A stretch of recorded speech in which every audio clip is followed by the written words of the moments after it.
Good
evening and welcome to the hour dedicated to talking about all things strange, weird, and paranormal.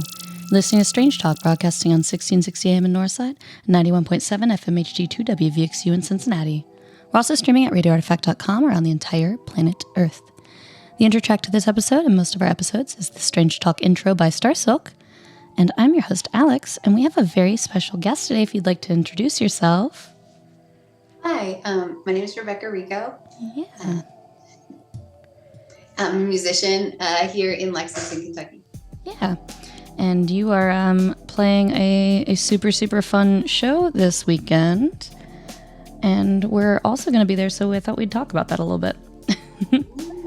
Yes, I'm very excited about it. It should be a great night. Have you played Tahlsound before? I haven't. My good friends are the organizers of Tahlsound, and basically been to many Tahlsounds and have a little part of kind of being on the board a little bit of Tahlsound so the last couple years or so. So I think it's just a great community event that they do in Lexington. Yeah, it's super fun. I haven't gone the last couple years just because it's been so hot. It has been really hot, yeah. And it's been on and off. Like, I hope, well, fingers crossed for this Sunday to be great weather because it seems a little hit or miss. It's but 50-50 right now. Some rain or 40-60, but... Or wait, that's on Saturday. Actually, I don't know why I'm looking at my weather app. It has been horrifically wrong lately. Where I'm like, my friend will look at the same weather app with mine side by side, and mine says it is not going to rain, and theirs says there's a 9% chance of rain, and I'm like, what? Why am I even using this weather app? It's not doing anything. Yeah, weather apps are really wrong. Yeah. Fingers crossed that mine is right, because I was looking at Saturday too. So yes. Hopefully we'll get good weather this year. Yeah. Well, do you want to talk a little bit about what kind of music you play? Yeah. So I'm a singer-songwriter, and I've been doing that for about, I don't know how old I am, 20 years. 20 years. And I've been making records and playing music for about 20 years. And moved to Lexington about 5 years ago. I was in Chicago for about 10 years. Then I've kind of bounced around and lived a bunch of places. I lived in Champaign, Illinois for a while, and I lived in Louisville. Now I've been here for about 5 years. Haven't released any new records in about 3 years maybe now. I think that was the last time I released a record with my band, the Trainmen. And I have been working on an EP for the last year or so. I live in a recording studio with my partner, who's an audio engineer. Oh. His name is, do you know? It's wonderful, and also I'm sorry. It's really fun though. We really enjoy it, and he records a lot of different music here, and that's super fun. Honestly, our living situation, we have a much bigger the house than we used to. We used to live in a tiny little 800 square foot house, and that was the recording studio, and we were doing so now we have way more space. So in the old house, was it like a lot of like, oh, we're recording in here, can you wait to cook the bacon afterwards? Yes. It was like planning, like, okay, I have to wash my hair. What day is this person going to be recording? It was a lot of that. So, I definitely understand that. Yeah, this is real cush now. We have a big space. Yeah. But it's fun. It's called Small Blue, our recording studio now. And it's always been that. And there's a lot of different people that are coming every day to record fun things. And I've been working on my own thing here. Yeah. So do you have any stuff you're working towards releasing? No pressure on dates or anything, but... Yeah, and I think something probably, hopefully by the end of this year. I also have a full-time job, and so sometimes it does get a little pushed behind from that. But hopefully by the end of this year, it will maybe be an EP, maybe full record. I'm not sure, but I have, we'll see what it's called. I think it's going to be called Water Breeds Women. That's that's one of the tracks on the record, and I think that's what it's going to be called. So. Yeah. What are your kind of favorite topics to write about right now while you're working on this? Or is there a set theme throughout it? Yeah, I think it's about aging. And that just friendships while you're aging, that kind of thing. Yeah. I don't know. I'm Gosh, sort of maintaining friendships is so difficult as you get older because you just have less and less time and more hobbies. Yeah, and just you have like loved ones that you're trying to see, and I think that's what it's about. I'm not 100% sure always until it's done. And too. Also, subject to change. There's no, I don't think anyone's going to come after you and be like, you said it was about this. What do you mean? It's true. Not about that now. And if they do, then I will talk to them about it. I'll just be like, no. Change your mind. You are allowed to change your mind. We're all allowed to change our minds. Yeah. Well, that's awesome. So kind of if you just always been a musician? I mean, you said you've been doing it for 20 years. Yeah, I have. I kind of always, I started playing guitar when I was 6. And then I took lessons when I was between the ages of 6 and 16. And then I started writing stuff kind of when I was like in my early 20s. And then I moved to Chicago. And I, after college, and I just started making records. So yeah, I've been kind of working on music and making records for like 20 years, and then playing guitar for a long time before that. But my mom was a musician. Oh yeah, so it's always been part of your life. It's not like it was always going to be there in some form or another. Yeah, she was like, she made it a big part. She played cello. I just was drawn to the guitar. Yeah. And so I've been doing that, and yeah, it's definitely like as I get older, there's times where I'll go in and out of having it be a central part of what I'm doing. Yeah. And I always realize that it's really the most necessary thing for me. It's like anything, if I'm not doing it, I'm probably not in a good spot. So that is a pretty good sign of it. Yeah. Do you play music? I do. So, well, I was going to say similarly, my dad is a bass player. My brother was a drum player. And I ended up playing guitar because my brother was just god awful at guitar. And he tried so many times to play guitar, and he was a drummer at heart. And later on he started playing banjo too, but I ended up playing guitar because he played drums and he could not play guitar. So my guitar that I have was his. So that's really fun. Yeah. He's just meant to be. That's how drummers are. They're just meant to be drummers. Exactly. No, he's so good at drums, and it was just like, you're just trying to be something you're not, and that's okay. Yeah, for sure. Oh, that's cool. Yeah, I actually, you can see my CD collection behind me. I still have some old CDs of his high school band that I actually did not realize was his high school band at the time. But like another friend of mine was in the band who told me years later of just like, yeah, he's playing some guitar on there and he just isn't good at it. And I was like, I know. Does he play drums now in a band? No, he doesn't, but he mostly plays banjo anymore, so. Oh, banjo. Yeah. Which I was like, all right, that's like a cross between a drum and a guitar. Sure. Close enough. Yeah, Close enough. Oh, that's fun. Yeah. That's really Yeah. fun. I find that a lot of musicians, it is sort of this inescapable thing. I feel like it does happen, but it's more rare that people are not around a musician and become a musician. It seems more often there's someone in their life that's also a musician, and so it just is part of your life from like the get-go. Yeah, and I think I've talked to people about, I think that you either just really want to do it or you don't. Yeah. It's just something like you're kind of born with it. It's something you want to do. Yeah. You just want to do it. I'm sure there's like some psychologist out there that's like furiously writing notes like nature and nurture. This is a good study of this.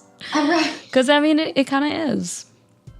Yeah, it kind of is, but I think there was a short stint where I was trying to like teach guitar to some kids or whatever. And I remember there was a couple kids where their parents were trying to like make them. And I'm like, there's not really a point in trying to make somebody try to play instrument because you're either just going to be into it. Like you're just going to be so obsessed with it. And that's how I was when I was a child. I just was drawn to a guitar. I wanted to touch it. I wanted to strum it. As soon as I saw one, I was obsessed. And I begged my mom to take guitar lessons like as soon as I could. So I think that it's either in you or it's kind of like not. Yeah. I remember like the first computer we had when I was 6, there was some program that came on whatever version of Windows that was at the time where you could make music.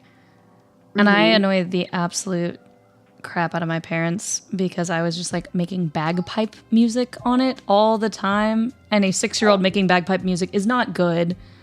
Oh, no. And I'm just like, oh, it's a wonder they lived through that. Yeah, it's silly. It's still a thing. Like, that's still a thing. That's a great way to get into like, I don't know, MIDI keyboards and synths and stuff like that. Yeah, totally. Do you play in a band? Do you play in like some kind of? No, I'm so. It's sort of this thing. Like I have so many hobbies that I've like already commercialized that music is kind of my thing that I do for myself instead. So I mean, like that might change at some point, but like I like doing it just for myself. Of just like I like making songs for myself, and I'll record them for myself. And maybe one day, I don't know, maybe I'll share it. But I think also part of it is because it is such a form of just like getting out of my system for me, that it's also like, I probably wouldn't want anybody to listen to this until after I'm not like actively feeling those feelings. Right. Well, that is a thing. Yeah. Yeah. Because, like if you're writing a song and you're mad at somebody, you probably don't want them to hear that until you're like over those feelings or, if you're sad about something, Right. Yeah. It is hard to write songs and then sing them, but it can be really therapeutic too. Yes. Yeah. It kind of just depends on how open and vulnerable you want to be with that. Yeah. And sometimes you're right. It just kind of depends on where you're at with it, but it can be like the best thing for your mental, your mental state at the time. Yes. Yeah. Which, like you said, if you're not writing, there's probably a good sense something's wrong. So there's that too. Right. Exactly. Yeah. It's like a thing. Like recently everyone probably has been very upset. It's just like, there's so much anxiety in this world right now. Like what's going on? And like the other night I was just so stressed. And my partner said, he was like, I don't know, maybe you should just go play guitar. And I was like, oh yeah, I should. Oh yeah, you're right. I have those conversations sometimes with my therapist who is like, well, did you go and do something like, enjoyable out of it? And I was like, no, I just went to bed. Right. I should have. You're right. I should have. Yeah. But right, it's like sometimes you really can't see it for yourself in the moment of what to do. It's really hard. Yeah.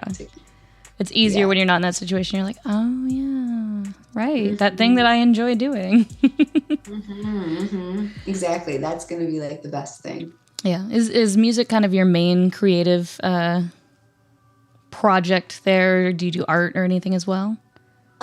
Yeah, no, I think it's really just songwriting. I'm starting to get a little bit into writing short story stuff, and I'm doing a little bit of that. But it's been really just songwriting for the last all these years. But I'm starting to think like, oh, I have had a lot of prose stuff in my mind, and short story stuff. So I'm kind of going into that a little bit. Dipping a toe into it.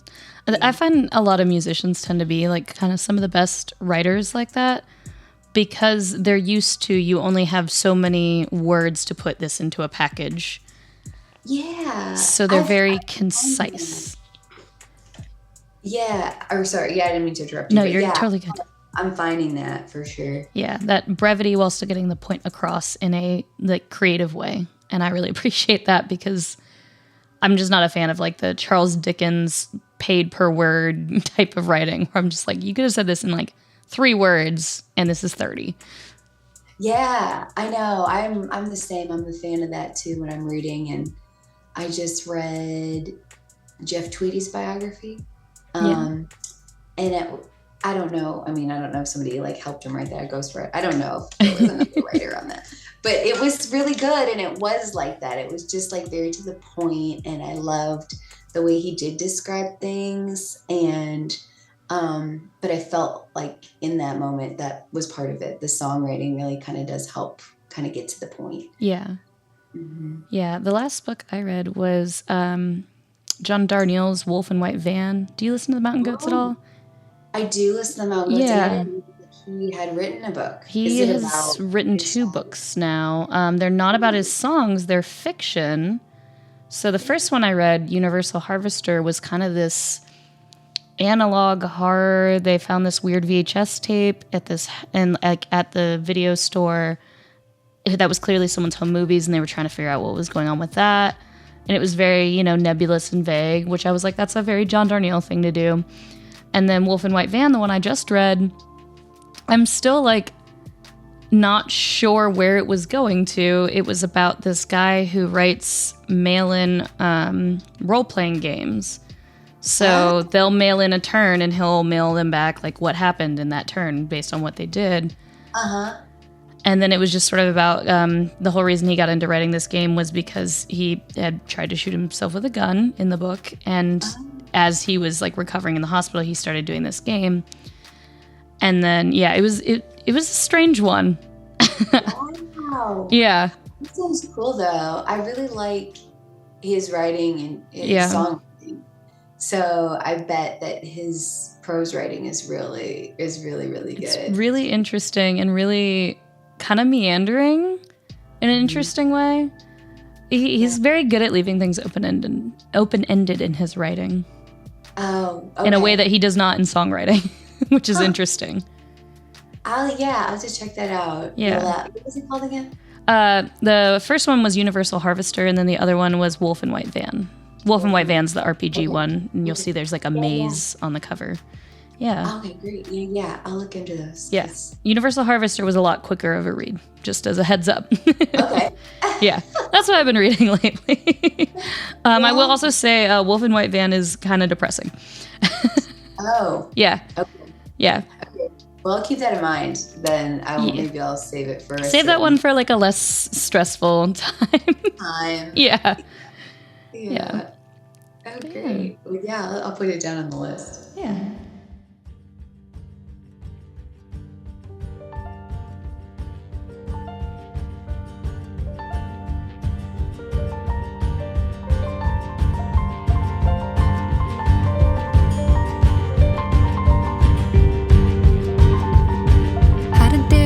Getting fast cars, jump off tall buildings,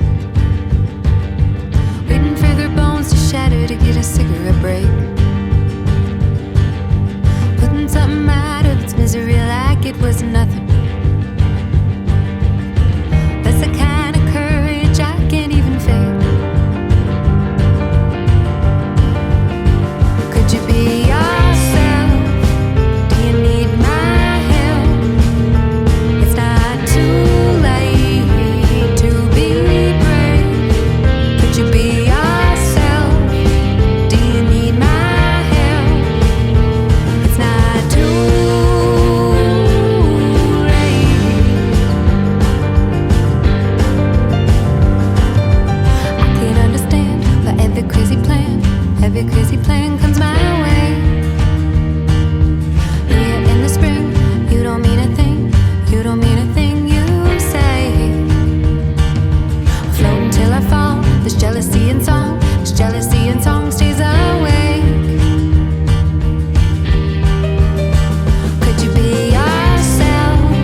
being Strange Talk, have you gone on tour? I have. I haven't. Do you have any weird stories from the road? Anything weird you saw on the road? Yeah, let me think of a good one. Yeah. I'm sure you've seen all kinds of weird stuff. That's why we always ask, because we're like, Yeah. The last tour I went on was right before the pandemic. Mm-hmm. Trying to think of like a good thing that happened then, or a weird thing that happened on that road. It was I did like a 3-month tour where I left, I kind of put everything in storage and went out west and did this really long tour. It was in 2019, towards the end of the year. And I drove all the way up the coast of California, and then went to Oregon and all the way up to Seattle, and then came back to, I remember I met my partner. He ended up meeting me. He was touring then with a band called Horse Feathers. And so we were sort of I was doing that tour and he was on tour with Horse Feathers. And then we sort of met up in Portland. And I remember we met up around Halloween. This isn't a weird story. It's just a nice story. I like that too. I guess it's kind of weird. We met up around Halloween. And we went and we were going to go to this big Halloween party. And our friend Robbie, he decided that we should all go as Gene Simmons. So not all different members of KISS, but we should all go as Gene Simmons. So he was the drummer in Horse Feathers at the time. And we all did our faces in Gene Simmons. And we did our hair, and my hair was easy to do. Yeah. And we went to this Halloween party and at this bar, at this like a pub or something. And that was just a really fun time. Yeah. It's kind of weird. But we do have photos of that. That is a really good weird story. Yeah. I feel like I would have done all Gene Simmons and then one Richard Simmons at the end. I know, one Richard. That would have been amazing. One Richard Simmons, yeah. Oh, gosh. Yeah. That's super cool that you were able to, like, make your tours meet up in the same city, too. Or did you take time off tour to meet up? No, we kind of made it.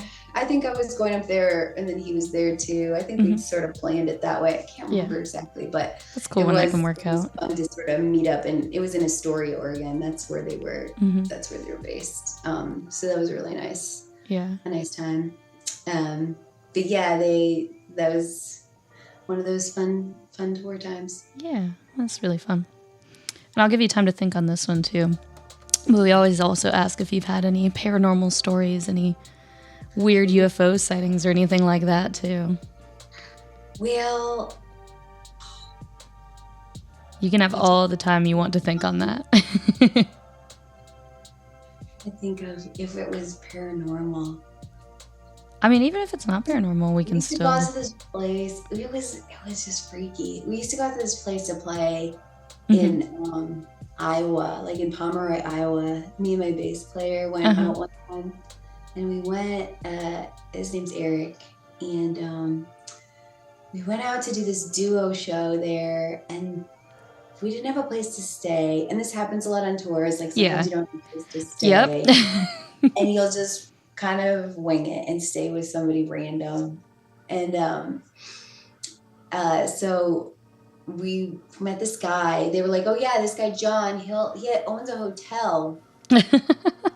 Owns a hotel, and he'll take you in and whatever, you can go out to where he lives. And we drove really far out past where we were playing, and there was this really old hotel, and he was like, oh, I have to show you something. And we're like, okay. And he walked us into this basement underneath the hotel. This is late in the morning. It's just us two. Yeah.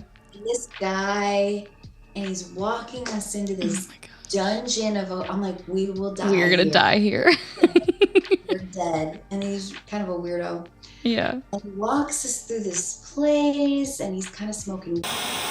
And then we come out on the other side of the hotel. It's almost like we're in like a Meow Wolf or something. Oh, yeah. Yeah. We get out there and we get out, and we go into this room, and he's just like, and he pulls this mirror off the wall, and it's just a little love note to this guy had written this love note to his wife and said, like, I always love Jenny or something on the back of that. And we were like, we could have just walked over here and went.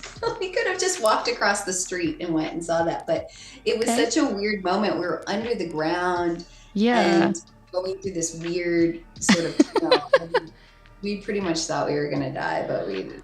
I love that after all that, it was just sort of this. He just wanted to show you something pretty anticlimactic. That's what it was, and that's why we thought, like, did he change his mind about murdering us? Halfway through, he went, "Oh, I gotta show them something instead." Something. He was like, "Look at this mirror. Yeah, here you go." Maybe he just changed his mind, but yeah, it was a freaky night. Then we ended up staying there, and we stayed in the room. Yeah, it was like, at this crack of dawn, I'm like, we're out. We're going. Were you like the only people in the hotel too? Yeah, I think we were. That is such a like the Shining situation there. I mean, without the whole getting snowed in and everything, but yeah, I don't think there was snow, but it was freaky. There's been a few freaky nights like that. Yeah, like doing weird stuff. I think that's just part of the nature of being on the road is you end up in weird places that you're not really sure how you ended up there. Like in your normal life, you would not agree to that. Yeah, and I used to say, I think I'm getting better. I know I am. I would not do any anymore. Can I swear on there? Oh, you're good. I just beep it. No worries. I don't do any stuff anymore. Like, seriously. And sometimes Tom will call me from the road, and he's like, you're not going to believe where we're at. I'm like, how are you still doing this? This is nuts. Yeah. So, I feel like a little old for it. My partner used to be on tour like about a third of the year at least. And so like I would just get these weird like 3 a.m. messages of just like, oh, we're here doing this. And I'm like, why? Are you sure that's safe? Yeah, exactly. Are you sure this is safe? It's not. No, it's probably not. And, you know, a couple broken bones and everything. It happens. Yeah. Unfortunately. I feel like there should be like a more cohesive way to be on the road, because it's just who you know, who you have connections to, and being like, yeah, my buddy Steve has a couch you can crash on and stuff like that. Oh yeah. Or my buddy John has a whole weird empty hotel and is gonna try to murder you at 4 a.m. Yeah, it was just like, well, I guess we're gonna go. I guess. Yeah, I'm so happy I did do it. Yeah. Not just the hotel, but all of this stuff. Yeah. Yeah, you come back with fun, weird stories, if nothing else, you know? Mm-hmm. And it means, you know, your friends, you can go, hey, don't do that. This is a bad idea. Get a lot of wisdom from it. Yeah, for sure. Yeah. But it's so fun. Yeah, it is. I kind of wish that everybody could go, you know, on the road at least once. Yeah. I just hear so many fun, weird stories from people on the road, and I'm like, I feel like everyone should get to do that once. Yeah. My partner, he's toured so much. He's like toured for, like, I don't know how long he's toured for now. Just years. And there were years where he was never home. Yeah. You know, for just like the whole time. And yeah, so many crazy stories from his life. And even now I'm like, are you ever sick of this? He's like, no, I love it. I think he's fine with me telling his age, but he's 48. He's still, you know. Still loving it. I mean, it probably keeps him young a little bit. Or at least his knees having to pick up and move around all that equipment all the time. Oh, no. All my partner from all his touring ever came back with was just like, he hates camping now. Oh, yeah. Every time I'm like, let's go camping, he's like, no. I'm like, okay. No. Too much of doing it on the road. Yeah. Amazing. Well, is there anything else with your music you want to talk about? You want to make sure people know about? No, I think just I'm probably gonna release something later this year. So keep an eye out for that. I have hopefully later this year. I this show this weekend. I'll probably be playing a few more shows coming up in Lexington and like around here. Yeah. But I have other stuff that's on Spotify already. Yeah. And all the places you can look it up with Rebecca Rego or Rebecca Rego and the Trainmen. I've made some solo stuff, and then I've also made records with a band I've been playing with for about 12 years now called the Trainmen. So yeah. We'll probably do some Trainmen shows this year too. Yeah, that's pretty much it. Yeah. What social media are you on as far as for people to find all that? Yes, I would say Instagram is the best place where I check in the most. There is a Facebook page out there somewhere that's probably rolling around, but I'd say Instagram is the best. That you Rebecca Rego and logged into years ago. Yeah, Rebecca Rego and the Trainmen. Yeah. What time is your set at Tahlsound on Sunday as well? My set is, I think it's 7. I just looked it up. But I believe Ella Webster, who is my absolute favorite and good friend. She starts at 6. So get there when the early. Gates open at 5 and just hear all of it. School of Rock is going to be playing at 5:15. Ella Webster's at 6. I'll be coming on at 7, and then B. Taylor, who I have not seen and I have not met, but I have a million mutual friends with, and I cannot wait to meet her and see her live. So that's going to be great. Yeah, I think that's kind of part of one of the fun things about Tahlsound is it's like you get to see all your friends in a lot of ways, especially for you. Yeah, it is. And it's such a great way to connect with the community. The people that are doing it are just they're so professional, and they're some of my very best friends here in town. And I can't be more proud of what they do, and I'm just so happy they want to keep doing it. And however we can support them monetarily, showing up, however we can do it, I think we need to, because we really need to keep things like this going everywhere. Yeah. Well, and as a veteran, who's gone to a lot of Tahlsounds, do you have any advice for people who are maybe going for the first time, like pack extra sunscreen or? Maybe. Well, the sun will probably be going down, so that would be good. I would say just bring warm clothes. It can get chilly. A blanket, bring some chairs, and I think there's going to be some fun food trucks there, but I think you can bring your own kind of snacky stuff in there too. So bring your own snacks, but maybe drinks. They want you to buy drinks from West 6 or whatever there. Don't bring alcohol, but just come and bring warm clothes so you can stay late. Yeah, and have a good time. Yeah. Well, awesome. Thank you so much for talking with me. Yeah, thanks for having me. Yeah, of course. Anytime. Yeah, and I haven't put it in yet, but you all get to hear all kinds of your music throughout this episode as well. I'll splice that in and everything. So, but so we can go ahead and sign off for the night. So we're going to sign off from Strange Talk. Thank you so much. Thank you. It's great to be your guest here on Strange Talk. Yes. I'll talk to you soon. Thanks. I'll talk to you soon. All right. Just wanted to say one last huge thank you to Rebecca for coming on the show. Again, see you all at Tahlsound this weekend. If you want to stop by our booth, we'll be there on Sunday. And thanks for tuning into this little kind of mini episode. It's a little bit shorter than usual just because I barely have a voice, as you can tell from the weather. So on that note, we're going to go ahead and sign off from Strange Talk. Good night and good luck.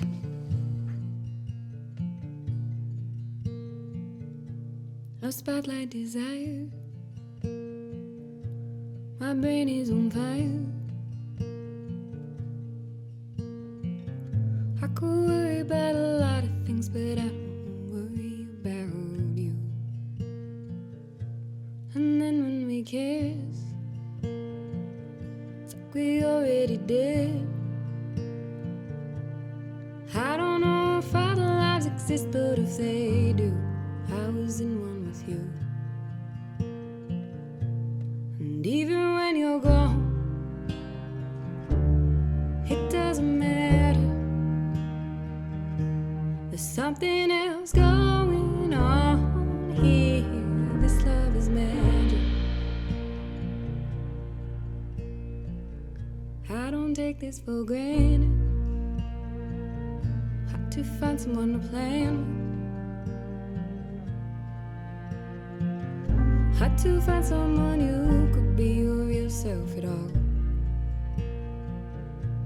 And even if you need space, even if you need time, take all that you need.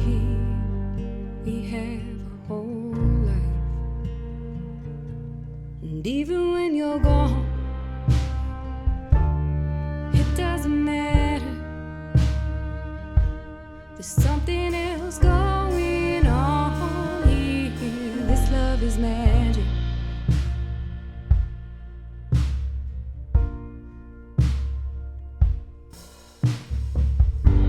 One side of a leaf, with black holes breaking, universe is shaking. I have one being that could understand me. And even when you're gone, it doesn't matter. There's something else going on here. This love is magic.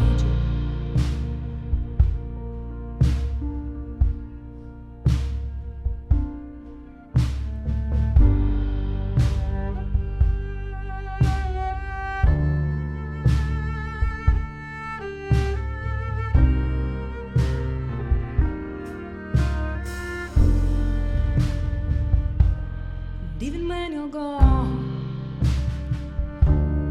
it doesn't matter. There's something else going on here. This love is magic.